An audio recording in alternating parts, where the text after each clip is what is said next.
Bonjour Georges Prosper, tu es spécialisé en sevrage tabagique. Tu utilises notamment l'hypnose, mais pas que, et tu vas nous expliquer comment faire pour réussir son sevrage tabagique. Donc toi, tu es à Nantes, tu as ton cabinet, tu as également comment dire, un forfait de plusieurs rendez-vous, je crois 3 de mémoire, pour accompagner les gens à arrêter de fumer. Et j'ai décidé de t'inviter pour ce spécial sevrage.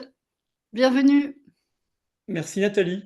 Merci, ça m'a très honoré que tu me reçoives aujourd'hui pour la deuxième fois. Ouais. Et écoute, on va pouvoir aborder tout ça et voir pourquoi est-ce que se sevrer avec le tabac, c'est pas si compliqué qu'on veut bien le croire. Et alors, si c'est pas si compliqué, pourquoi il y a autant de gens qui fument et qui n'arrivent pas à fumer, en tout cas par eux-mêmes? C'est aussi, c'est parce que on est tous formatés en fin de compte. On a tous plein de croyances limitantes qui fait que on pense que ça va être difficile. Et on y croit tellement fort que ça devient compliqué d'envisager de fumer tout seul, d'arrêter de fumer tout seul. C'est la Mmh. raison pour laquelle, de toute façon, il est clair qu'il est beaucoup plus simple de se faire accompagner. Mmh. Est-ce que tu as l'impression qu'on fume plus ou moins qu'avant? Est-ce que, Alors, il y a une n- décroissance de la conso? non seulement j'ai l'impression qu'on fume moins qu'avant, Mmh. mais j'ai l'impression que la perception du tabac dans la société a changé. Mmh. Et ça ne suffit pas à, faire, arrêter les gens? Non, c'est pas suffisant. Pourquoi les gens fument en 2024? Les gens fument toujours pour les mêmes raisons qu'ils fumaient en 1960, hein, je pense. OK. À savoir que c'est un espèce de rite initiatique chez les adolescents et Mmh. que ça permet de pouvoir s'intégrer dans un groupe et de montrer qu'on a grandi et qu'on est passé à un stade entre guillemets supérieur dans notre progression. D'accord, donc il y a un côté rite, initiatique de passage.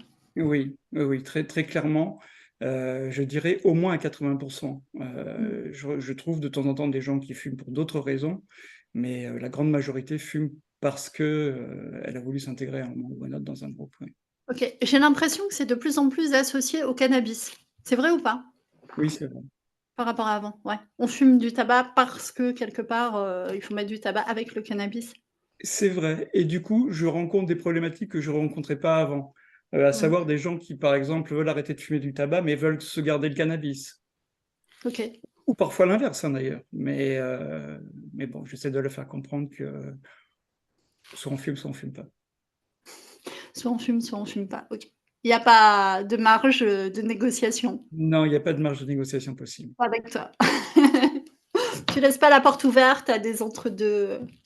Et non, je laisse pas la porte ouverte à des entre-deux parce que le tabac, c'est en fin de compte, c'est un petit peu comme un ballon baudruche Mmh qui mh. est gonflé d'un tas de croyances et de comportements et tout. Et si jamais on laisse passer ne serait-ce qu'un petit peu d'air, Mmh. c'est fini. Le ballon va se dégonfler complètement et on va replonger dans le tabac. OK. Donc non. Concernant les usages, je sais pas si tu as remarqué ça, moi qui regarde pas mal de séries télé, j'ai l'impression qu'il y a énormément de personnages dans les séries télé qui fument. Est-ce que c'est, le la nouvelle, manière que les cigarettiers ont trouvé pour, conditionner finalement les jeunes à fumer? Dans les Heu séries, il y a énormément de fumeurs, je sais pas si tu as fait attention? Oui, mais c'est un petit peu normal parce qu'en fin de compte, on leur a coupé la publicité, Mmh. l'accès à la publicité, classique. Mmh. Donc du coup, ils se sont reportés sur le cinéma. Mmh. Il faut dire qu'un film, c'est un très bon vecteur de communication, en fin de compte. Ouais, c'est sûr. Non, mais je pensais notamment aux séries télé Netflix et tout. Moi, j'en Mmh. regarde et j'ai l'impression enfin, faites attention, regardez une série et comptez le nombre de fois où un personnage fume. Vous allez halluciner. C'est Oui, incroyable. oui, c'est Tu exact avais remarqué? et c'est d'autant plus étrange que la société, est justement un petit peu à rebours de ça et Mmh mh. que je reçois de plus en plus de gens très jeunes qui viennent arrêter de fumer, ce qui n'arrivait jamais avant. Ah ouais, très jeune, OK. Donc très tôt, ils prennent conscience du fait que, voilà, ça ils veulent pas ça dans leur vie, quoi. Oui et le sentiment, écologique n'y est pas pour rien. Mmh. Ah ouais? Oui, D'accord, parce que dans l'image d'Épinal, on a un peu, tu vois, comment dire? Le type un peu écolo qui fume, son petit joint. Enfin, c'est vraiment un cliché, hein, c'est une image, c'est un oui, stéréotype. Mais ça, c'est pas trop le cas mais c'est dans un les faits. stéréotype qui est en train de se défaire petit à petit, OK. parce que les gens sont conscients, les jeunes sont de plus en plus conscients que l'industrie du tabac nécessite de grandes surfaces de culture déjà, beaucoup de déforestation. Alors ça, c'est au départ, mais de l'autre côté de la chaîne, la pollution par les mégots de cigarettes, par exemple, c'est quelque chose d'absolument hallucinant, quoi. Ah oui, c'est vrai, j'ai vu qu'un mégot pollue, 500 litres d'eau, je crois, un truc comme ça. C'est à peu près ça, et on en voit dans la nature des centaines de milliards chaque année. Mmh. C'est quoi ton histoire à toi avec la cigarette? Mon histoire avec les cigarettes, c'est une histoire assez Ouais, classique, en fin de compte. vas-y, raconte. Simplement, je traînais beaucoup avec un cousin à moi quand j'étais plus jeune. Mmh. Jusqu'à l'âge de 14 ou 15 ans, je ne fumais pas, moi, et lui fumait énormément. Et j'adorais Mmh. l'odeur de sa cigarette. Ah ouais? Et Tu aimais l'odeur? j'adorais Ah ses c'est postures et tout. Je trouvais que ça le virilisait quelque part. Et moi, j'étais petit, j'étais très maigre. Je voulais me grandir. Donc, j'ai attendu jusqu'à 15 ans. Et le jour de mes 15 ans, j'ai fumé ma première cigarette. donc il y a un truc avec la virilité? Oui, OK. aussi. Alors, c'est très bien vendu parce qu'il y a un truc avec la virilité pour les Mmh. garçons. Mais par contre, chez les filles, on essaye justement de jouer sur le côté glamour. Donc, c'est Ouais. très segmenté et très adapté. Chez les femmes, on a eu le côté glamour et le côté liberté. Je fais ce que je veux, machin, Oui, je fais d'ailleurs, entre guillemets «comme les hommes», bonjour est-ce le que, brainwash. Mmh. est-ce que tu sais comment on a vendu la cigarette aux femmes? Bah, comme un truc de libération, des mœurs, quoi. Le pantalon et Ouais, cigarette, tu vois? mais ça s'est fait sur un événement, en fin de compte. Vas-y. C'était un défilé de suffragettes. OK. Un défilé de suffragettes dans lequel le marketeur en chef, Bernès, a mis 25 suffragettes avec des cigarettes Mmh au mh. début du cortège, euh, et, euh, et les a fait en fin de compte filmer et photographier par un peu tout le monde. Mmh mh. Il a vendu ça comme quelque chose, comme un espace de liberté, comme Mmh. un moyen de montrer son indépendance. Et, OK. et ça a beaucoup séduit. Ouais, l'émancipation par le cancer. Exactement. C'est original. Ouais. OK. Original et efficace, malgré tout. Ouais, efficace, ouais, bah, oui, comme quoi on peut conditionner les gens à associer n'importe quoi. Ah oui. Liberté et tabac, super. Dac. Est-ce que tu as préparé une petite, présentation, quelque chose? Ou est-ce Oui, qu'on oui, passe bien sûr. directement aux échanges? Ouais? Bah, déjà, je voulais me présenter moi, OK, OK, aller un petit peu plus loin que la présentation que tu as faite. Voilà, ça moi marche. j'ai 58 ans, je suis accro de toute façon. J'ai une personnalité addictive et j'ai toujours trouvé moyen de développer une addiction par rapport à des comportements ou à des substances. Je Ah les ouais. ai toutes réglées jusqu'ici, sauf une dernière qui me reste, une addiction au sucre que j'arrive pas à résoudre. Euh, Mmh. donc, quand je suis devenu hypnopraticien, euh, j'ai trouvé normal, si tu veux, de retourner au tabac.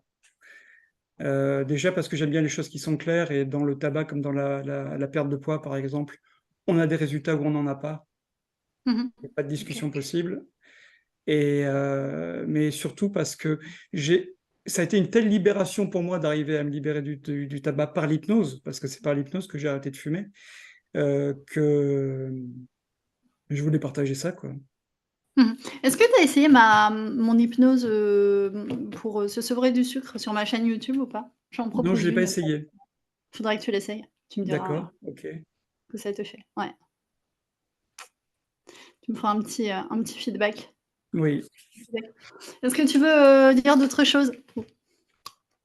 Euh, oui, enfin, ce que je veux dire surtout, c'est que vu la quantité de cigarettes que j'ai fumées pendant le temps que j'ai fumé, c'est-à-dire j'ai fumé un paquet et demi par jour pendant 35 ans, Ah ouais. et la Bon, facilité avec laquelle j'ai arrêté, mmh mh. euh, je, je- je ne pouvais trouver pertinent, que pertinent, le fait d'arrêter par l'hypnose, quoi. Mmh. Et c'est pour ça que j'ai voulu apprendre cette technique déjà et puis la partager. Mmh mh. Toi, tu es un ancien infirmier reconverti en hypno. Oui, Yes, tu nous avais pas oui. précisé ça. Donc tu viens du soin? Du monde du soin? Je viens du soin et Du soin du corps. Alors, pour la petite histoire, je suis greffé du foie. Mmh. J'ai subi 2 greffes de foie, ce qui fait que travailler en tant qu'infirmier libéral, ça devenait vraiment compliqué pour moi. Mmh. Heu, L'hypnose, ça a pas été un choix initial, en fin de compte. C'est surtout que je pouvais plus continuer à travailler comme infirmier. Mmh. Je voulais me reconvertir, mais il fallait je tenais à rester dans le soin. C'était important pour moi parce que c'est dans mon ADN, quoi, Ouais. et l'hypnose s'est imposée, tout simplement, OK. comme quelque chose d'absolument logique, quoi. D'accord, d'accord. Je rebondis sur un truc que tu as dit. Pour toi, il y a des tempéraments dépendants, c'est ça? Dépendants affectifs, dépendants, à des substances, dépendants à des jeux vidéo, dépendants à Oui, je pense alors, au niveau des substances, je pense qu'il y a pour certaines personnes, il y a une partie génétique qui rentre en ligne de compte. OK. On sait qu'il y a des gens qui, auront des facilités à, à sombrer dans l'alcool, d'autres, qui auront des facilités avec le ta à tomber dans le tabac. J'emploie des mots négatifs, à dessein, hein. Mmh. Mais il y a aussi des facteurs environnementaux, bien sûr. L'entourage y est pour beaucoup. Je connais des familles de fumeurs où personne, Ne fume pas. oui, Ouais, j'en connais aussi. C'était un peu la configuration initiale de ma famille d'ailleurs, où il y avait, ouais, pas ou très peu de non-fumeurs. Mmh. et tu as fumé toi, Nathalie? Ouais, moi j'ai fumé pendant, 13 ans, D'accord, puis, j'ai arrêté par l'hypnose, hein, et ça fait, plus de 10 ans que j'ai arrêté, je sais pas, ça fait quoi? 11 ans, 12 ans et puis, ça je pense que ça tiendra jusqu'à la fin de ma vie, hein. Je suis plus du tout tentée, enfin je suis complètement, reconfigurée pour, en tant que oui. non-fumeuse, totalement. J'ai Et aucune envie, d'ailleurs de retoucher à ce truc. Mmh. bah, je pense que c'est aussi un des avantages du travail par l'hypnose, c'est que, l'hypnose agit un petit peu comme une grosse gomme, en fin de compte, et Mmh. petit à petit, avec le temps qui passe, des fragments de notre personnalité dépendante, s'en vont, en tout cas sur la substance incriminée, quoi. Et Ouais. franchement, je suis devenu incapable de m'imaginer avec une cigarette. J'arrive pas à me représenter avec une cigarette. Ouais. Alors que Mmh. moi, parfois, il m'arrive encore de rêver que je fume. C'est rare, D'accord, mais il m'arrive, et dans mon propre rêve, je m'engueule en me disant: «Mais c'est n'importe quoi, depuis le temps que tu vois, tu t'es sevré» et vraiment dans mes rêves, je m'engueule d'accord, moi-même et puis je me réveille en général au début, une espèce de culpabilité en mode: «Merde, j'ai déconné, comment j'ai pu replonger comme ça?» et après je me rends compte que c'était qu'un rêve et que tout va bien. d'accord. Ça veut dire que tu as de bonnes défenses qui ont été mises en place quand même? Ouais, oui, bien intériorisé, suffisamment pour que Ouais, ça se ouais, ouais. manifeste même dans les rêves. Ouais, c'est rigolo. Et oui et moi, le sucre, c'est pareil maintenant. Si enfin, vraiment, je supporte plus le sucre et je me vois plus, comme quelqu'un qui consomme beaucoup de sucre et je pense que ça m'a fait beaucoup de bien en termes de santé. Tu vois, j'ai, 41, bientôt 42 ans, je suis en pleine forme, je pense que si j'avais continué à consommer du sucre, comme avant, je serais vachement dégradée, quoi, en termes de santé. Ouais, ouais. Et de forme, d'énergie, Oui, c'est sûr. Mmh. oui, tu vois, Tu vois, on vieillit pas comme je vieillis quand on mange plein de sucre, tous les jours. Ça marche oui, pas. c'est Mmh. clair, oui. Mmh. Yes. Je me rends compte, par rapport au sucre que c'est quelque chose qu'il faut que je règle parce que je Oui, sens que c'est la dernière chose qui me tient encore à un mode de vie qui ne m'a pas convenu, quoi. Oui, c'est ça, les chaînes invisibles. Les chaînes exactement. invisibles de nos dépendances et de nos addictions. Oui, On n'en veut et plus, on n'en veut plus. mais tu vois, on pourrait croire que parce que je suis hypnothérapeute, c'est facile de régler une addiction, Mmh. mais tu vois, j'ai encore des freins qui me retiennent sur cette substance-là. Mmh. Ah, c'est clair, c'est sûr. On en a toujours un petit peu, mais je te dis, tu vas surmonter ça, je pense, sans difficulté.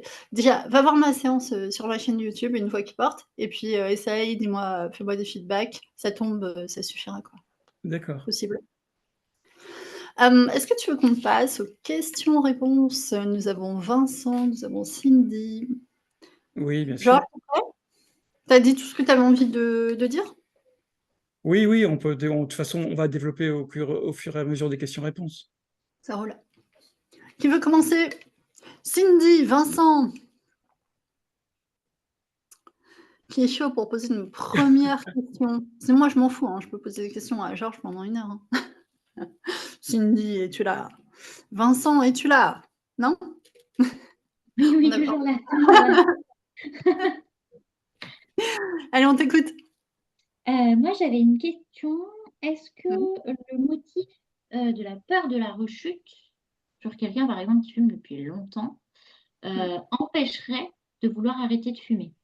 Je ne sais pas si j'ai été assez... Oui. Oui, ça m'arrive de voir des gens qui sont tellement, qui me téléphonent et qui mettent cette peur-là en avant. Et on sent qu'il y a un tel conflit intérieur que, effectivement, ça peut empêcher un arrêt, je pense, oui. Ouais, en fait, t'essayes pas parce que tu te dis: «Si j'essaye et que je rechute, je vais bader, quoi. Enfin, ça va affecter Ouais, mon moral». C'est ça Oui, l'idée? ouais, c'est ça. oui. OK. Ouais, ça peut sembler logique. J'essaye même pas parce que j'ai trop peur d'échouer, en fait. Mais il y a cette logique-là, cette mécanique, elle existe dans plein de choses dans la vie. Il y a plein de gens qui jamais n'essayent plein de trucs, pour, cette raison-là, parce qu'ils savent qu'ils vont trop mal le vivre s'ils échouent. Oui, ça c'est une sorte de stress par anticipation en fin de compte. Exactement, totalement. Et Mmh. à la limite, si la personne fait la démarche de venir te voir déjà en mettant en avant cette peur-là, le travail est déjà bien entamé, quoi. Ouais, Ouais, ok. en fait, c'est la peur de l'échec en dessous Oui, oui, et de la déception, j'imagine et d'avoir mis en œuvre de l'énergie, des moyens pour rien. Mais j'ai envie de dire, on met jamais en œuvre, de l'énergie ou des moyens comme ça pour se sevrer pour rien parce qu'à chaque tentative de sevrage avorté, il y a quand même des apprentissages, à chaque fois. C'est-à-dire qu'on voit où est-ce qu'on s'est planté et donc on sera plus vigilant sur ces points-là la prochaine fois. Est-ce que c'est un manque physique? Est-ce que c'est une situation à risque? ah, Voilà, qu'est-ce qui a fait qu'à un moment donné, est-ce que c'est un stress? Est-ce que par hasard, je sais pas, j'aurais une dépression à soigner? Est-ce que tu vois? Il peut y avoir plein de cas de figure comme ça et le fait de voir qu'est-ce qui nous a fait planter, bah, c'est une indication précieuse en fait sur ce sur quoi on doit agir pour réussir. alors là, je vais parler d'expérience.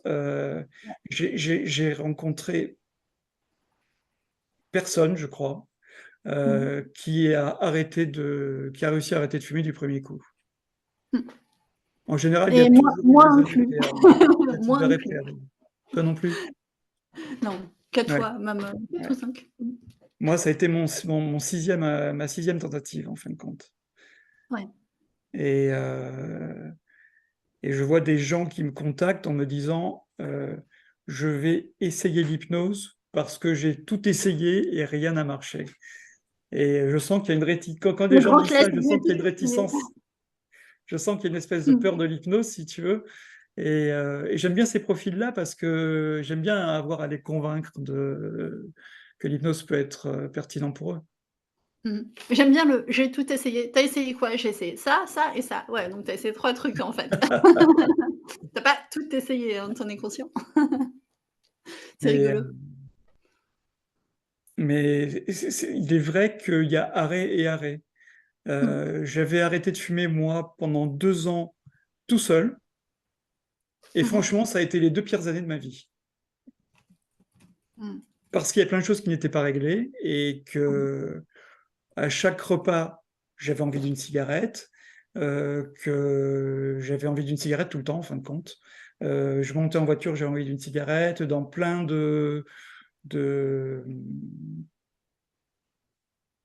dans plein de situation. situations, j'avais envie d'allumer une clope et de fumer. Et je me suis battu pendant 2 ans, j'ai résisté pendant 2 ans, mais je me demande pas encore pourquoi je me suis infligé ça, quoi.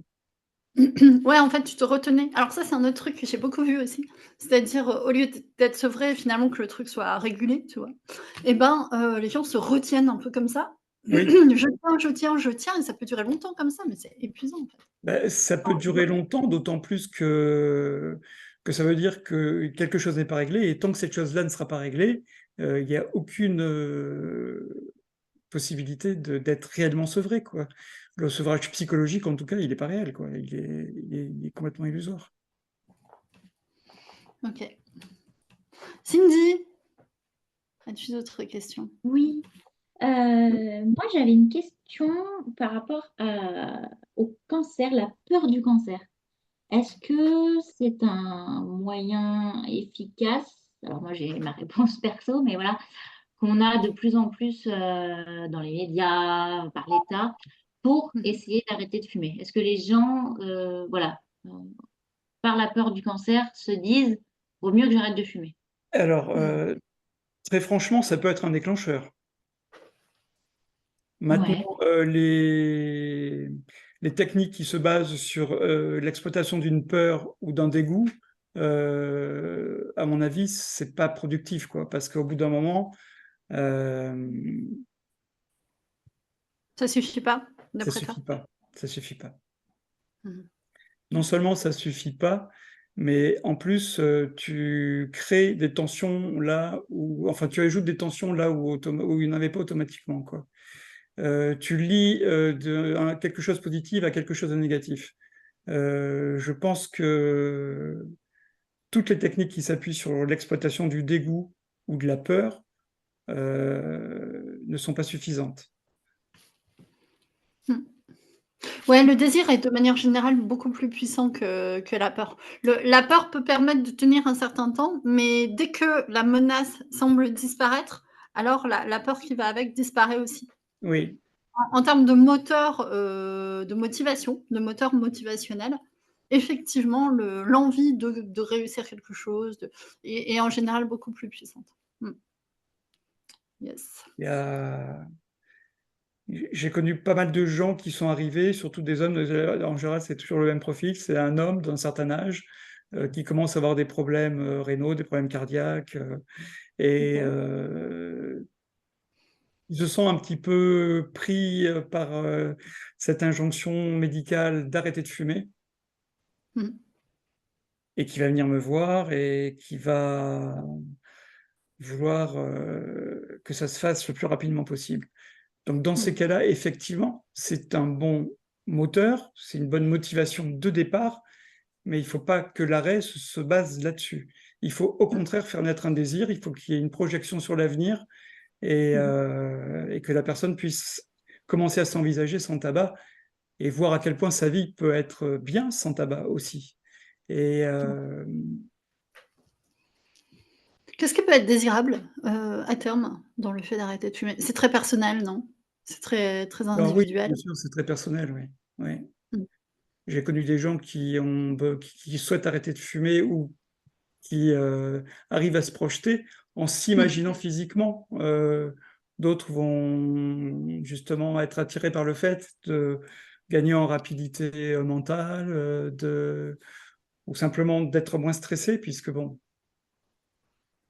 beaucoup de gens fument pour pouvoir gérer Mmh. leur stress, alors qu'en fin de Oui, compte, la cigarette ne fait qu'ajouter du stress. tout à fait. Le stress du manque, le stress de plein de choses, mais effectivement, ouais. Pas Je seulement, c'est aussi un stress physique, dans la mesure où à chaque fois que tu tires une bouffée de cigarette, ouais, le ta cœur, pression artérielle augmente et ton pouls aussi. Donc, ouais. c'est un stress physique réel. Oui, c'est vrai, c'est vrai. C'est-à-dire que sur le très court terme, tu as l'impression de baisser en stress parce qu'en plus, en général, c'est associé mentalement à une pause, donc voilà. Mais très rapidement, l'inconvénient du stress, enfin le stress qui monte est supérieur finalement au bénéfice, donc c'est vraiment un micro Oui. bénéfice pour un Bah, un gros désavantage, quoi. Mmh. et ça fait partie des idées reçues. L'autre Mmh. jour, j'ai reçu un monsieur, une quarantaine d'années, sportif, mais fumeur, Ah. qui arrive et qui me dit, «Je ne sais pas si je vais arrêter de fumer». Je dis: «Bah, qu'est-ce que vous faites là?» Il me dit, «J'ai le désir d'arrêter de fumer, mais j'ai peur d'arrêter de fumer». Pourquoi? Mmh. Ben, simplement parce que si j'arrête de fumer, je vais être infernal avec tous les gens autour de moi. Je l'ai déjà fait tout seul et franchement, ça a été l'enfer à tel point qu'on m'a même proposé une cigarette pour que je recommence à fumer. OK. Waouh! Donc il a fallu qu'on travaille sur le stress Mmh pour mh. que ce monsieur puisse arrêter de fumer. Mmh. il a arrêté de fumer, il n'a eu aucun symptôme de cet ordre-là. D'accord, donc il n'est pas devenu horrible avec les gens, parce que c'est vrai Non, qu'on en voit des gens qui arrêtent de fumer et qui deviennent atroces avec les autres parce qu'ils sont à cran, en fait. oui, mais Je c'est à dirais tel point, quoi? si tu veux, que ça a été mon meilleur pourvoyeur de clients, parce qu'il m'a fait une publicité par rapport à ça. Ah, Euh, génial. oui, parce qu'il était tellement persuadé, si tu veux, que ça allait être l'enfer une fois qu'il aurait arrêté de fumer. Tu vois, comme Ouais. quoi on peut se cultiver Ouais. des idées fausses, des croyances qui sont pas fondées, quoi. Et Bah, je pense que c'est un petit peu fondé parce que quand tu es, tu vois, il y a au moins au début où tu es quand même en manque de nicotine et je pense que c'est là où, des substituts peuvent aider. Moi, j'ai fait 9 mois de substitution quand j'ai arrêté. J'ai fait, je mettais des patchs, j'ai fait 3 mois à 21 milligrammes, 3 mois à 14, 3 mois à, je sais plus 9, enfin la dose minimale oui, et après c'était bon, mais il y avait quand même un sevrage physique à la nicotine à faire, perso. Et je sais que j'étais à cran si je mettais pas mon patch à l'époque. Et ça remonte à, je te dis, il y a quoi, 12, 13 ans, quelque chose comme ça. oui. Je m'en souviens encore. Voilà. Mm. Alors, Il c'est peut vrai y que avoir une raison. Mm. euh, je pense qu'il y a un grand malentendu par rapport au sevrage physique. Mhm. Effectivement, on n'est pas tous égaux devant la nicotine. Mm. Certains vont être plus accros à la substance que d'autres. Maintenant, je pense qu'il y a aussi beaucoup de symptômes qu'on lie à la nicotine qui sont Mhm. essentiellement dus au stress. Mm. Tu Ok. vois? Et j'ai connu des gens qui pensaient justement que la nicotine allait leur poser problème. Alors moi, quand des clients veulent utiliser des patchs, moi, j'y vois aucun inconvénient, hein. Si ça peut les aider psychologiquement, c'est très bien. Mais je Euh, pense que ça m'a vraiment aidé physiquement parce que j'avais pas de problème de stress autre. Enfin, tu vois, je suis sportive et tout ça. ouais, Non, je ouais, pense qu'il y avait un sujet nicotine vraiment chez moi. Mm. ouais. Mais je pense que ça peut aider. Maintenant, je pense que baser tout un sevrage sur Mhm. l'utilisation des patchs de nicotine, enfin de la Non, c'est nicotine suffisant. sous quelque forme que ce soit, Mm. c'est pas suffisant. Mhm. Ok. T'es remboursé par des mutuelles, toi? Alors, Enfin, pas toi directement, tes clients. il y a beaucoup de mutuelles maintenant, de plus en plus de mutuelles remboursent. Ok, c'est Alors, cool. elles ont toutes leur mode de remboursement, par contre. Mhm. Certaines vont rembourser tant de séances par an, d'autres vont Mhm. rembourser une partie de la séance. Euh, je suis étonné parce qu'ils sont très créatifs à ce niveau-là. Ils ont tous un Mhm. mode de remboursement très original et très différent d'une C'est mutuelle à différent. l'autre. Donc, faut se renseigner auprès de sa mutuelle pour savoir comment c'est pris en Oui, charge. mais de Ok. plus en plus de mutuelles remboursent. Mhm. Certaines remboursent toutes les séances d'hypnose et d'autres ne remboursent que les séances d'hypnose pour le tabac, par exemple. Tu vois? Ouais, je vois. Donc, Bah, en tout cas, c'est bon à savoir. On peut avoir sa petite séance remboursée éventuellement. oui. Je prendrais bien les questions de Vincent et Cindy s'ils en ont d'autres. Avez-vous des questions à nous Ouais, sur j'ai là? encore une petite. Yes, avec plaisir. Euh, personnel. Je ne suis pas fumeuse. Je ne l'ai Yes. jamais été. Est-ce que vous pensez que avoir été fumeur et avoir essayé d'arrêter est plus pertinent pour être un thérapeute dans le sevrage tabagique?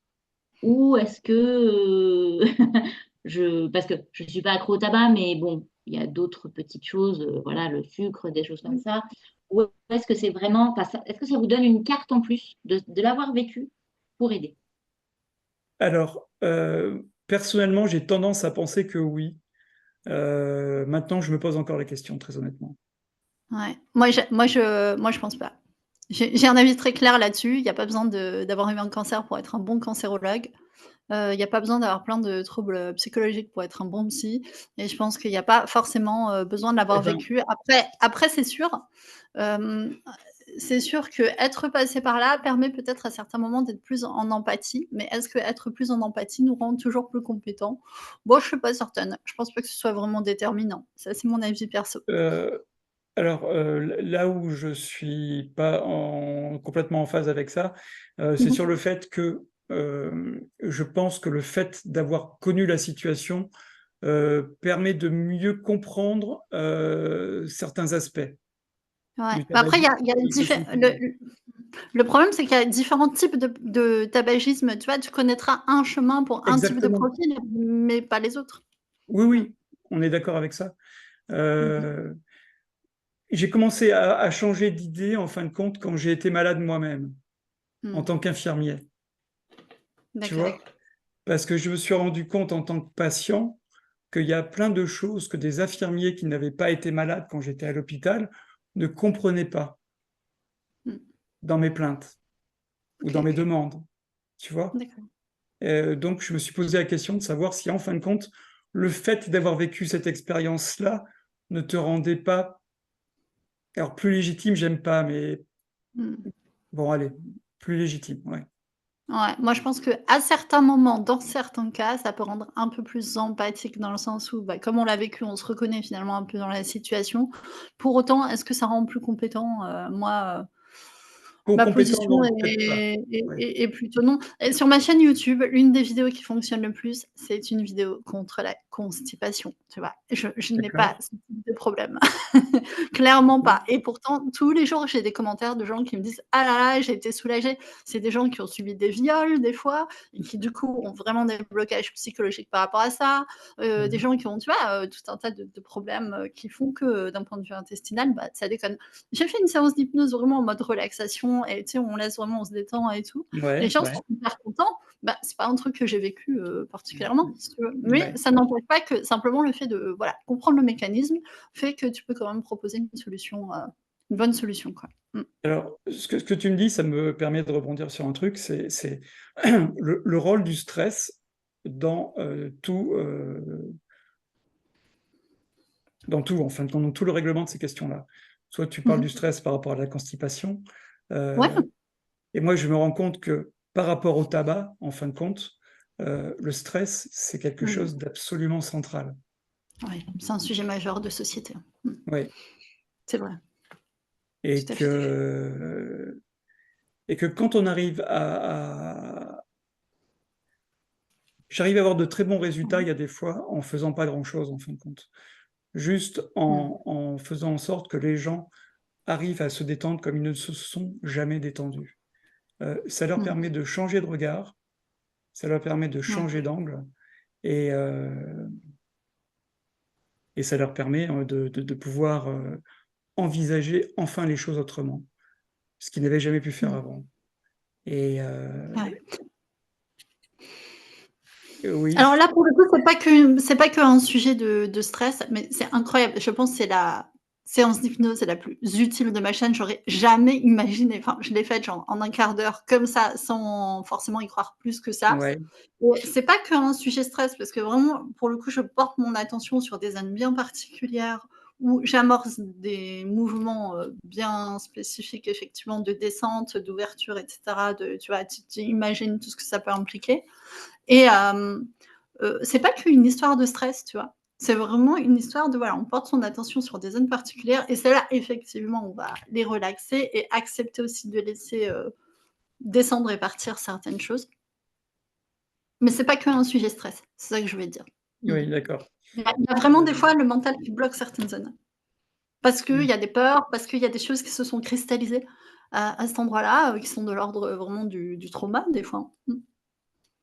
Alors, là où par contre je vais te rejoindre sur ce que tu disais tout à l'heure, c'est que, quelque chose qui marche très bien, et il y a des gens qui viennent me voir pour ça, c'est la peur de l'avion.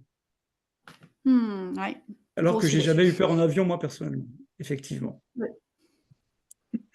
Et oui. Donc ça peut être un plus, mais franchement, c'est pas déterminant, quoi. Puis tu as plein de super spécialistes médicaux qui ont jamais eu ces pathologies-là et tu as plein de gens, qui, soi-disant se spécialisent dans des pathologies qu'ils ont eues et qui sont, pour le coup, des vrais charlatans, hein. Moi, j'en ai vu plein. Oui, c'est Donc clair aussi. Oui, ben, on en voit plein franchement tous les jours des oui, gens qui disent: «Oui, moi j'ai eu telle pathologie, j'ai réussi à me soigner, je sais pas quoi avec des herbes, des plantes ou je ne sais quelle connerie» et qui derrière, vont te dire: «Donc je vais pouvoir te soigner». Ouais, la conjonction de coordination là, tu vois, je suis pas sûre. oui. J'aurais tendance plutôt à faire confiance, à des scientifiques, avec des protocoles et pas, forcément ce genre de profil. Donc se méfier, un peu des gens qui, comme principale légitimité, ont leur propre vécu. Je suis pas sûre. Voilà. Oui, alors Méfiez-vous de cette argumentation, ce prisme-là. effectivement, s'il y a que ça, ça va pas Mmh, aller très, très loin. c'est un peu léger. C'est un peu léger. Mais ça marche bien parce que souvent, je sais pas si tu as remarqué, c'est des situations désespérées. Donc, à situation, désespérée, solution, désespérée et les gens comme ils se disent: «J'ai rien à perdre», bah, ils y vont et puis C malheureusement ils sont arnaqués, quoi. C'est c'est vrai, dommage. oui, oui. Mmh. Hem, Cindy, est-ce qu'on a bien répondu à ta question? Ouais, merci. Du coup, en fait, je suis d'accord avec vous deux. Donc, voilà. Parce que je suis infirmière aussi, et de base. OK. Et Mmh. du coup, j'ai eu des problèmes de santé par la suite, comme Georges. Et du coup, c'est vrai qu'en passant côté patient, je me suis dit, ah ouais, là, je comprends mieux des trucs. Mais Mmh. effectivement, de par les compétences pures, on peut aider plein de pathologies ou de Ouais. tout, peu importe, qu'on n'a pas forcément vécu. Donc, Mmh. voilà, du coup, je suis un peu d'accord avec vous deux. Maintenant et je sais que ça va te parler à toi, Cindy, puisque tu es infirmière, je pense que quel que soit le problème rencontré, le plus important, c'est l'alliance thérapeutique que tu arrives à établir Mmh. avec ton client, même au-delà des techniques, quoi. Mmh. C'est sûr. Ouais, je pense que ça fait 50, bien 50% du travail. Ouais, c'est sûr. J'avais vu un truc qui disait que c'était 40, mais c'est Ah voilà, bah ça va. Mais non, mais c'est bon, tu es tombée quasiment juste, quoi.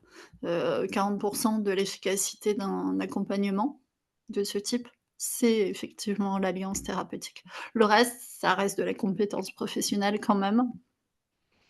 Oui, Heu, il en faut de toute façon, ça c'est clair, voilà, mais l'alliance des 2, c'est combo gagnant, quoi, parce que, c'est ça. Oui. heu, il y a des gens qui sont très bons techniquement, si jamais ils arrivent pas à faire le lien avec leurs clients, Mmh. ça peut pas fonctionner. Ouais, c'est pour ça qu'il y a aussi un truc, très personnel entre le thérapeute et son client ou patient, peu importe comment on est-ce que la relation, elle se crée bien? Est-ce que l'entente, elle est bonne? Est-ce qu'on se comprend? Quand même, c'est hyper important, quoi. Et si on se sent pas bien avec son thérapeute, ça peut être un warning et faut pas hésiter à changer, par contre. Parce qu'il y a Oui, des gens qui s'obstinent sous prétexte que c'est soi-disant, je sais pas quoi, le meilleur ceci ou cela du coin et bah, ils s'obstinent avec cette personne alors que, bah, en termes de personnalité, c'est pas bon, quoi. Mmh. oui et l'inverse est vrai aussi, hein. Mmh. L'inverse est vrai aussi, ouais. Il y a Cindy? Ouais, tu veux oui. rajouter quelque chose? Non, non, mais je t'en Non, prie. non, non, c'était juste pour illustrer, ça m'est arrivé d'avoir affaire à quelqu'un, à qui j'ai dit que, bah, Mmh. on allait s'arrêter là, puisque je voyais que il y avait pas de point de passage, quoi et le temps d'en établir un, ça on aurait tous les 2 perdu et du temps et de l'argent, donc bon, c'était pas Ouais, c'est ça, ni tu pour étais l'un pas la ni pour bonne personne, pour, non, j'étais pas la bonne ouais. personne pour lui et il était pas le bon client pour moi. Voilà. C'est bien d'avoir l'honnêteté de faire ça et de le dire. Et puis Ah, des fois, alors nous en tant qu'accompagnants, des fois on voit arriver des gens où on sait qu'ils viennent nous voir pour pas pour réussir leur démarche, mais pour pouvoir dire: «J'ai essayé et ça n'a pas marché». C'est un truc oui, qu'on voit pas mal en hypno. Ça, c'est très pénible. Parce que tu vois bien que la personne elle est pas, tu vois, elle met pas son cœur, elle s'investit pas comme elle devrait s'investir. Elle est là vraiment pour, checker, pour cocher la case valider, de oui. «ça ne marche pas». Ouais, J'ai essayé l'hypnose et ça ne marche pas, voilà. Comme s'il y avait des comptes à rendre, je sais pas quoi, à sa femme, à sa mère, peu importe et ça, c'est très désagréable quand on ressent ça en tant que thérapeute, parce que pour le coup, on a vraiment l'impression de perdre son temps. Mmh. oui, oui, Je sais pas si tu as vécu ça, moi, des fois, j'ai eu des gens, je me suis dit: «Ils viennent me voir pour se prouver que ça marche pas» et j'ai pas envie d'être utilisée, pour ça, comme ça, en fait. oui, oui, ça m'est arrivé il y a pas très longtemps, ouais. Mmh mh. Quelqu'un qui est venu me voir et j'ai très vite senti en fin de compte que ce qu'il avait Mmh. besoin, c'était de la validation du fait que ça ne pouvait pas fonctionner. Exactement. Mmh. Comme ça, ils peuvent dire, Finalement, je continue de fumer à fumer, par exemple et comme ça, je peux dire à tout mon entourage qu'effectivement, j'ai tout essayé, que ça ne marche pas. Ouais, Donc quand il faut se trouver des excuses, les gens peuvent être, créatifs, hein, des fois. ça peut aller très, très loin, oui. Et c'est des gens qui sont pas prêts et puis ils sont pas assez, moteurs de leur démarche de sevrage. Ils sont pas Ouais. décidés, tout simplement. Cindy, est-ce que tu as déjà, vécu des trucs un peu comme ça? Parce que toi aussi tu es infirmière, tu nous disais, tu es aussi Ouais, sophrologue. ouais, Tu as c'est peut-être ça. des petites histoires, de ce genre à nous raconter? Oh bah oui, oui, moi j'ai eu des gens bah, déjà qui avaient des a priori sur la sophro, ah, mais ça sert qu'à se détendre. Mmh. Alors, ça sert à se détendre, effectivement, mais pas que, hein, parce que de toute façon, c'est un peu tiré de l'hypnose aussi, c'est la petite sœur de l'hypnose, donc Oui, c'est voilà. moi, je sais lié. Vous connaissez bien. Non, et des gens qui voulaient faire de la sophro, mais qui voulaient absolument pas gratter, enfin, qui voulaient pas prendre conscience de leur ressenti, juste gérer le Mmh. stress, mais pas travailler sur pourquoi on est stressé. Mmh. Alors, on va pas travailler le pourquoi, mais en tout cas, si on n'identifie pas les causes, ben, on Mmh. peut taper dans l'eau pendant longtemps sans qu'il se passe quoi que ce soit. Enfin, voilà, faut au moins quand même un minimum de travail. Mmh. Et, et oui, j'ai eu des fois ce genre de clients. Ben, j'ai essayé l'hypnose, ça marche pas. J'ai essayé la PNL, ça marche pas. J'ai essayé. Et en fait, on a l'impression qu'ils sont plutôt contents d'avoir dit, bah, j'ai tout essayé et vraiment, moi, ça marche pas. Je suis difficile à traiter. Euh, Mmh. Ouais, ils sont et venus chercher ça, hein. Mmh. c'est Il y ça. en a Et du qui coup, ouais, moi, je suis un peu comme Nathalie. Je J'aime pas être utilisée. C'était chiant mmh. à dire, Ouais. bah, j'ai essayé la sophro, tchac, c'est bon, ça marche pas. Non, j'arrête. Enfin, on le sent, c'est vrai, très vite, très tôt. Et, et tant pis, pour le coup. Après, c'est aussi un peu poser ses limites à soi, en tant que thérapeute, déjà. Et, Mmh. mais ça ne veut pas remettre en cause notre pratique à nous. C'est Et aussi. du coup, dans ces cas-là, tu l'as abordé avec la personne ou pas directement? Est-ce que tu lui as dit: «J'ai l'impression que vous êtes là, pour vous prouver que ça marche pas, en fait»? Est-ce que vous êtes Ouais, vraiment là, ouais. Bah, j'aime bien répéter à chaque fois vraiment les modalités, c'est-à-dire on est là pour soi, on accueille ce qui se passe, pas de jugement, etc., etc. J'aime bien en mettre une D'accord. couche en général au début. Euh, et au fur et à mesure, souvent, ils se rendent compte d'eux-mêmes de ce qu'ils sont en train de faire. Des fois, c'est même inconscient, hein. Ils viennent Mmh. braquer comme, enfin voilà, avec une belle armure en disant je veux prendre soin de moi. Sauf qu'en Ouais. fait, nous, face à l'armure, bah, on ne peut pas faire grand-chose. Et en fait, au fur et à mesure, souvent, c'est ah oui, mais je ne suis pas prêt, ou ah oui, mais j'ai un autre problème plus important à gérer. Enfin voilà. Moi, j'aime Mmh. bien, comme je dis, j'aime pas convaincre, mais j'aime au moins donner à réfléchir. Et souvent, quand ils repartent, voilà, ils ne sont pas vides de ce qu'on a fait en séance, même si on n'a pas rempli le but premier. D'accord. Ouais. C'est pas les clients que, que je préfère, j'avoue. Ouais, en même temps, il faut savoir gérer ça et Ouais.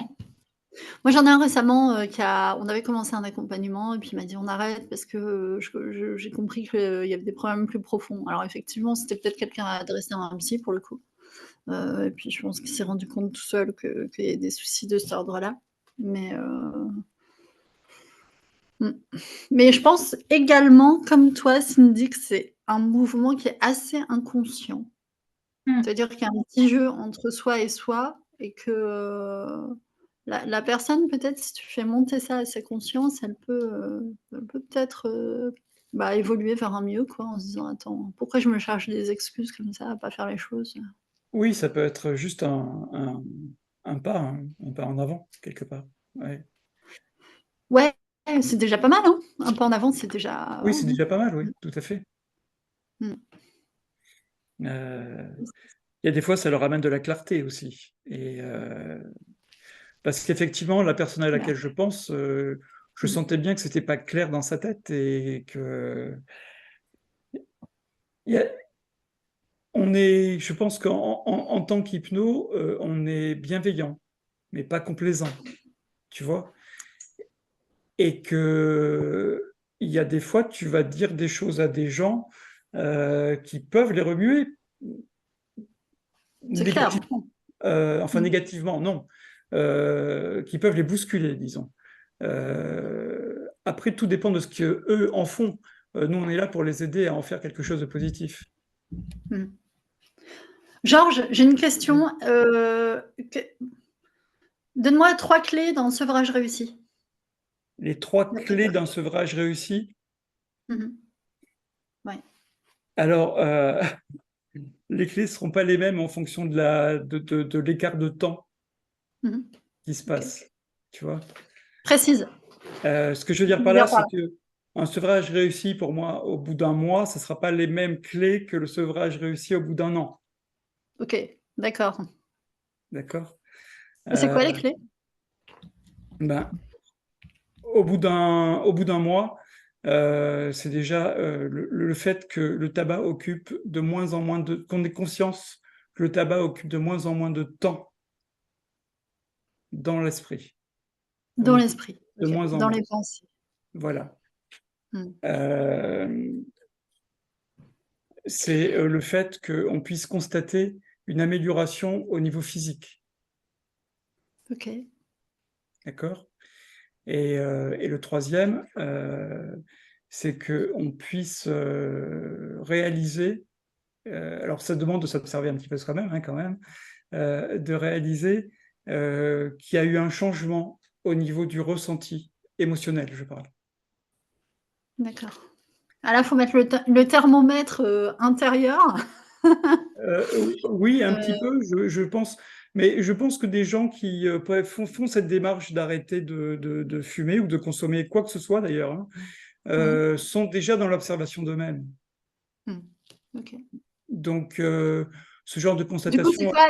C'est une évaluation de l'intensité émotionnelle quand on pense à la chose. Quand on met une note sur 10, la note est plus basse. Comment on évalue Oui, ça? c'est un bon moyen, oui. Il y a des. J'ai beaucoup de gens qui viennent me voir pour arrêter de fumer, par exemple, et qui après vont continuer le travail sur d'autres choses. Parce que tout d'un coup, ils se rendent compte que ils ont un pouvoir et qu'ils ont la possibilité de changer des choses, tu vois. Et du coup, ça ouvre le champ des possibles et il est très rare que je ne vois quelqu'un que pour un arrêt de tabac. En règle générale, ça débouchera sur d'autres choses après. D'accord. Bon, donne-nous les 3 clés d'un sevrage réussi et d'un sevrage sur le long terme. Pas un truc qui tient 1 mois, un truc qui tient D'accord. 10 ans, 20 ans. Alors, sur le long terme, pour moi, il y a pas 3 clés, il y en a qu'une. Ok. C'est de plus penser du tout au tabac et d'avoir du mal à envisager le fait qu'un jour ou l'autre, on puisse recommencer à fumer. D'accord. Effacer finalement la cigarette ou le produit de De sa vie. son esprit, de sa mémoire Oui, oui, et de ses pensées. oui. Et en règle générale, les gens qui arrêtent avec l'hypnose sont dans ce mood-là. Quand tu les revois un an après, tu te rends compte que c'est presque à la limite s'ils se sentent pas un petit peu gênés d'en reparler. Tu vois ce que je veux dire? Ah, ils ont pas envie. Tu fais des rendez-vous de suivi, des fois? 1 an après? Oui, ça arrive. Non, je fais pas de rendez-vous de suivi en fin de compte. Je leur passe des coups de fil un an après. Je prends leurs Tu le nouvelles. fais, OK, Ouais, spontanément, ouais, savoir ce qu'ils deviennent. C'est oui. bien comme, démarche. Et alors, très honnêtement, j'ai pas la réponse de tout le monde, hein. Je dois avoir à peu près la moitié des gens qui me répondent. OK. Mais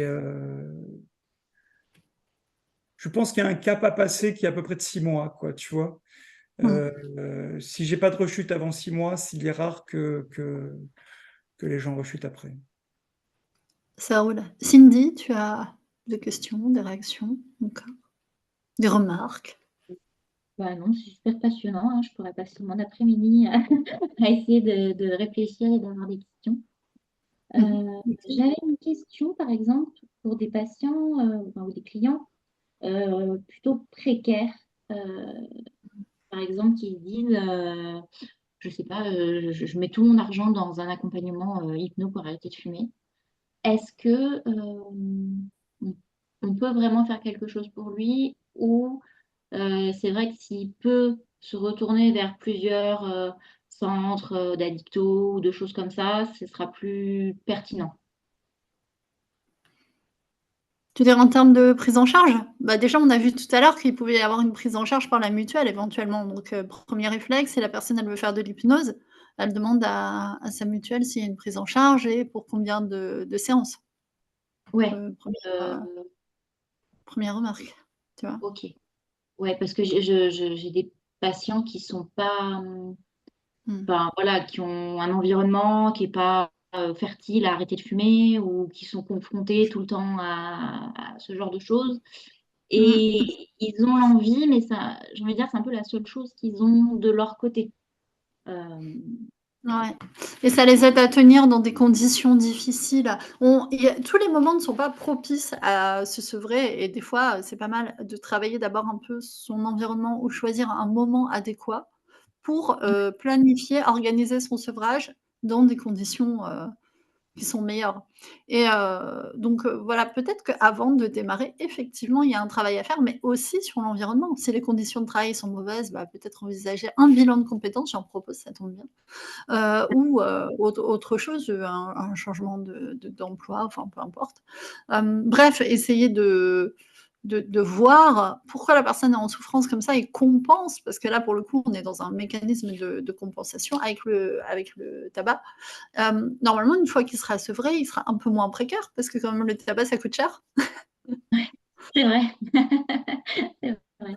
De plus en Donc plus cher. et ouais, de plus en plus cher. Financièrement, ça devrait améliorer, sa condition. Donc comment ça se fait, qu'il est dans ce mécanisme de compensation? Il compense quoi, en fait? Mmh. Bah, il Mais y a pas que il y a pas que le tabac. Voilà, il y a aussi la consommation d'autres, substance. voilà. Substance. Alors moi, on me disait toujours café clope, parce que je prenais les 2 à l'époque, où je fumais. Et ben, j'ai pu garder le café, bah, consommation raisonnable, j'ai pu garder le café et me débarrasser de la cigarette. Donc il y a un mythe, tu sais, on dit toujours: «Il faut arrêter les 2». Moi, j'étais terrorisée à l'idée d'arrêter les 2. J'ai En fait comme fait, toi. tu fait comme moi? Oui, Tu toujours tu peux prendre du café sans difficulté, en fait, cette oui, oui, association-là, oui, oui, vraiment, oui. ouais. Mmh. Mais on avait aussi préconisé le fait qu'il fallait mieux arrêter les deux. Et franchement, je Mmh. ne me voyais pas arrêter et le Ouais, café et la cigarette. Donc j'ai c'est ça arrêté la cigarette, j'ai continué à boire le café et franchement, et ça va, en fait, hein. Mmh. oui, C'est un mythe, ça. oui, c'est un mythe, oui. Ouais, il y a plusieurs mythes dans le sevrage. Il y a le mythe de, faut arrêter tout parce que sinon le café va trop appeler la cigarette. Bah, c'est pas vrai et il y a, le mythe aussi, du, remplacement d'objets. C'est-à-dire que si tu enlèves un truc auquel tu es accro, tu vas d'un coup devenir, accro à autre chose. Tu vois, c'est un peu comme dans les phobies, le mythe, Oui, de je lutte pas mal contre ça, le remplacement de l'objet phobique. On dit que si tu as une phobie, ta phobie, elle a un objet, ça peut être mais l'avion ou n'importe quoi et que si tu as plus la phobie, bah, du coup, tu as un autre objet phobique qui va surgir comme ça pour, cristalliser, ton angoisse ou je sais pas quoi. Ça, c'est mais une belle connerie aussi, hein. ça, je suis assez content qu'on en parle parce que Mmh. j'ai beaucoup de gens, sans aller jusqu'à la phobie, j'ai Mmh. beaucoup de gens qui pensent que parce qu'ils vont arrêter de fumer, ils vont prendre du poids parce qu'ils vont compenser en mangeant Mmh. plus que de raison. Et même s'il y a des mécanismes qui peuvent expliquer une petite prise de poids, Mmh. euh, il y a moyen de passer outre et l'hypnose aide Ouais, beaucoup à pas ça. obligé. Ouais, tout à fait, je suis d'accord Euh, avec mais en tu- fait, quand tu fumes, tu dépenses, plus de calories parce que tu fumes. Il y a oui, ça aussi, il y a un côté, très mécanique. Donc oui. effectivement, modérer un peu, sa consommation alimentaire, un petit peu. Il y a pas forcément besoin de beaucoup, ça peut tout à fait suffire, hein. Mmh. Non. Tu vois, là, j'ai mis en ligne il y a 2 ou 3 jours un témoignage vidéo d'une cliente qui a arrêté de fumer l'année dernière et Mmh. qui disait justement que sa demande à elle, c'était de ne pas prendre de poids. Bah, oui, mais c'est très présent chez les femmes cette peur, hein. Tu sais, Oui, il y a tellement d'enjeux, dans le regard, sur le poids des femmes que d'intériorisation de ce genre de normes, de minceur et tout ça. Enfin bon, je vais pas te refaire l'histoire, hein, tu la connais, qu'il y a une terreur, à l'idée de prendre, 5 kilogrammes quoi, oui, tu oui, vois? oui, mais j'ai connu des gens qui n'ont jamais arrêté de fumer à cause de cette À peur-là. cause de ça. Oui. Oui. Et le fait qu'on en parle, Mmh mh. que je lui donne 2 ou 3 petits conseils, mais vraiment quelque chose de très succinct, si tu veux, lui a permis de faire attention à sa consommation alimentaire, et du coup, elle n'a pas pris un gramme, quoi. Bah oui, il y a moyen d'arrêter de fumer en fait sans grossir. Il y aura pas forcément une compensation de la consommation de cigarettes par la nourriture, ça c'est pas vrai. Par contre, ce qui est vrai, c'est Oui, qu'effectivement, tu vas dépenser un peu moins de calories tous les jours. Donc en faisant un petit peu attention normalement à ce que oui, tu consommes, il y a moyen de rien prendre du tout, quoi. oui. Tout à fait. Moi j'ai Mais pas à la- grossi à l'arrêt du tabac, Mais à avec l'inverse, le il faut quand même être vigilant sur ce truc-là, parce que il est très facile de basculer dans l'abus inverse et de prendre beaucoup de poids. oui, parce qu'on se raconte que, bah, comme on a arrêté de fumer, du coup ouais, c'est une histoire qu'on se raconte, ça c'est Oui. sûr. Du coup, Donc, quelque part, ça autorise à déconner un peu, quoi, de ce ouais. côté-là et c'est vrai que c'est pas bon. Donc c'est pour ça qu'il faut quand même anticiper tout ce genre de choses lors d'un arrêt. Mmh. Oui, je suis d'accord. En tout cas, en discuter s'il y a un enjeu là-dessus pour la personne, quoi. Oui, Mmh. oui, Surtout si ça peut être un frein, parce que cette peur-là peut, comme tu disais, être vraiment un frein à l'arrêt, oui, ça peut être paralysant, oui, oui. prochain. Mmh. Cindy, tu as des gens là-dessus, toi? Moi, j'ai eu beaucoup de gens sur l'image de soi, euh, qui ne D'accord. voulaient pas, voilà, bah, la prise de poids n'était pas possible avec le tabac. C'était pas une option. Donc, bah, comme on disait tout à l'heure, on ne voulait pas arrêter le tabac. Bah oui, de peur de prendre du poids. Mmh. C'était un cercle. Ouais. Mais les peurs sont quand même très ancrées et très dans la société. Enfin, c'est même plus personnel. C'est voilà. C'est qu'est-ce qu'on va penser de moi, c'est qu'est-ce que je vais renvoyer, qu'est-ce que voilà. Ah oui, c'est totalement sociétal, je suis d'accord. C'est très lié au regard qu'on porte, sur les gens et là, pour ce sujet-là, beaucoup sur les femmes. C'est même plus. J'ai l'impression que la société est partie supérieure à son bien-être personnel. Mmh. C'est plus ma santé, comment je me sens, et cetera, et cetera. C'est qu'est-ce qu'on Mmh. va penser de moi, j'ai Mais toujours fait un taille 34, donc je veux garder mon taille 34, enfin des choses comme ça. ça Ouais, va mais très le loin, truc, quoi. c'est que ouais, pour se sentir bien, il faut se sentir intégré, en fait. Enfin, on est des Ouais, êtres c'est sociaux, on a besoin de se c'est sentir vraiment une intégré. question de ta place dans la société, quoi. Mmh. C'est une question identitaire, en fin de compte, hein, vraiment. Ouais. Mm. L'humain a besoin de se sentir intégré, valorisé, tu vois? Si en plus, la manière dont ton estime de toi est quand même très liée, quoi qu'on en dise, aux standards et au regard que les gens portent sur toi quand même. C'est une réalité, je veux dire. Tu peux je sais qu'il faudrait n'étalonner son estime de soi que, tu vois, sur sa sécurité intérieure et son image intérieure. Mais la vérité, c'est qu'on n'est pas, des entités isolées des autres et du monde. Donc, tout ça est entremêlé et interconnecté, quoi. C'est Mmh. c'est des questions qui sont très intéressantes, parce que si tu portes un regard honnête, tu es obligé d'admettre que de toute façon, tu es aussi dépendant de ça. Mmh. Euh, Quand j'ai été greffé, mon apparence physique a changé du tout au tout. Oui. 20 ans après, 15 ans après, j'arrive toujours pas à accepter l'image, la modification de l'image, de mon Ouais. image, tu vois. Et alors que je me croyais largement au-dessus de ça avant. C'est ça. Je comprends et finalement, on est tous affectés, quoi qu'on dise et quoi qu'on pense même. Ouais, ouais, Mmh, tout à fait et c'est lié à nos propres standards aussi, hein. On est prompt à se juger durement. Ça dépend des normes qu'on a intégrées. Toujours la même chose. Mmh.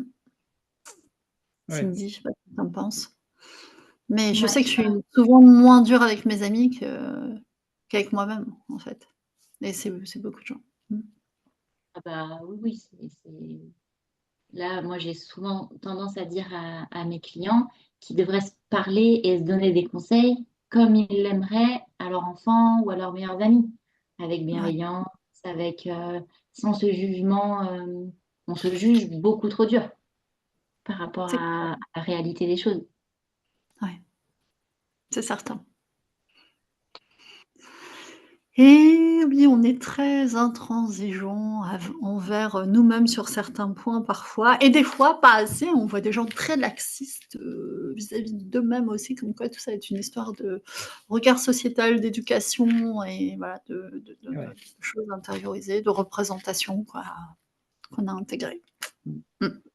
Est-ce que vous avez envie de, je sais pas, dire un mot de la fin, une petite histoire, une petite leçon, un petit quelque chose pour terminer cet échange? Déjà, peut-être Cindy qui est l'externe, comment tu as vécu ce petit moment d'échange?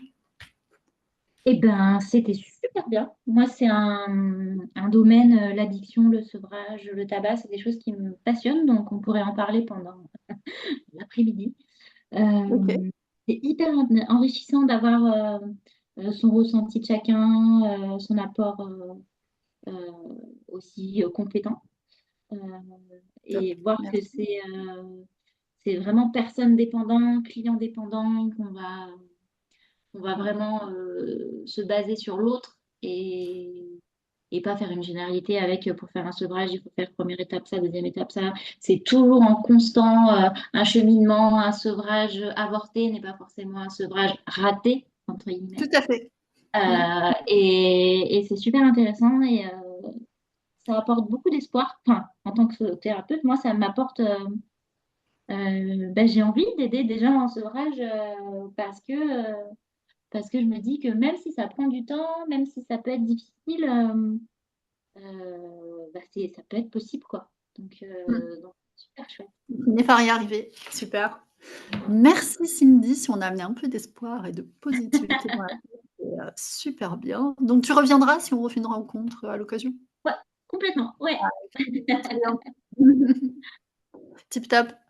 Georges, ce petit moment d'échange, tu avais vécu ça comment? Tu as envie de transmettre Euh, un petit message, quelque chose? oui, j'ai beaucoup aimé parce que déjà j'aime bien partager et puis c'est vrai que j'ai pas beaucoup d'occasions dans la vie courante de pouvoir parler de ces sujets spécifiquement.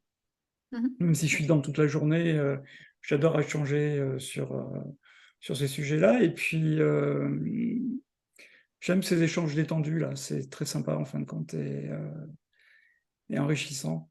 Il y a qu'un truc un peu frustrant, c'est qu'effectivement, j'ai toujours l'impression de ne faire qu'écorner le sujet et de jamais Ouais. rentrer au fond, de jamais Il nous rentrer au faudrait fond des des cas choses. pratiques. Et ouais, Donc, aux gens qui sont arrivés jusqu'à ce moment de la vidéo, suivez-nous et puis si on refait d'autres trucs, bah, venez pour, présenter vos cas pratiques. Ce sera utile à tout le monde. ouais. Yes. Bon, bah, c'est parfait. Merci beaucoup Georges, merci beaucoup Cindy. On a une autre personne qui est partie entre-temps. Cette vidéo sera partagée, publiquement sur ma chaîne YouTube dédiée aux rencontres, discussions, qui s'appelle Une voix qui porte rencontre et je pense l'envoyer à tous ceux qui s'étaient pré-inscrits parce qu'on a eu pas mal de pré-inscriptions, hein Georges? Ouais. On va leur envoyer, je pense que c'était un créneau horaire qui n'était pas forcément évident. Mais c'est cool que ça ait pu avoir lieu. Retrouvez Georges sur LinkedIn, retrouvez-moi sur LinkedIn, YouTube et tous les réseaux sociaux. Georges, si on veut te joindre, si on est à Nantes ou même pas à Nantes, comment on fait? Alors sur ma plateforme Liberlo, sinon, sur mon site internet ou encore, sur, ma fiche Google My Business. OK, on trouve ça, tout ça où? On tape Georges Prosper sur le web et Georges on te trouve. Prosper hypnopraticien ou Georges Prosper tabac ou Georges Prosper hypnose. Mmh. Ça marche. Cindy, tu as envie de faire un petit coup de pub? Qu'on ferme? Comment on fait Oui, pour te trouver? merci. Moi, on peut me retrouver sur Insta, sur LinkedIn. Yes, Je suis plutôt spécialisée dans tout ce qui est accompagnement personnes en situation de handicap, douleurs super. chroniques, pathologies chroniques OK. et phobie, addiction. Il y a de quoi s'occuper. Ah oui, et je rappelle évidemment que la dictologie est une spécialité médicale et que pour tout cas pathologique, nous vous invitons à vous rapprocher de votre médecin traitant ou d'un médecin spécialiste en dictologie. Nous sommes plutôt des disciplines complémentaires et rien ne dit que notre intervention en tant que hypnose, sophrologue ou autre suffise. Voilà, je voulais faire ce petit rappel parce qu'il y a des disciplines médicales et il y a les accompagnements complémentaires et c'est bien de ne pas tout mélanger. On est OK? On est OK. On est OK. Allez, je coupe. Merci à vous. Je partagerai des extraits à gauche, à droite, notamment sur Insta, je pense. Probablement. Ciao, ciao. D'accord. Ciao. Bye bye. Bye.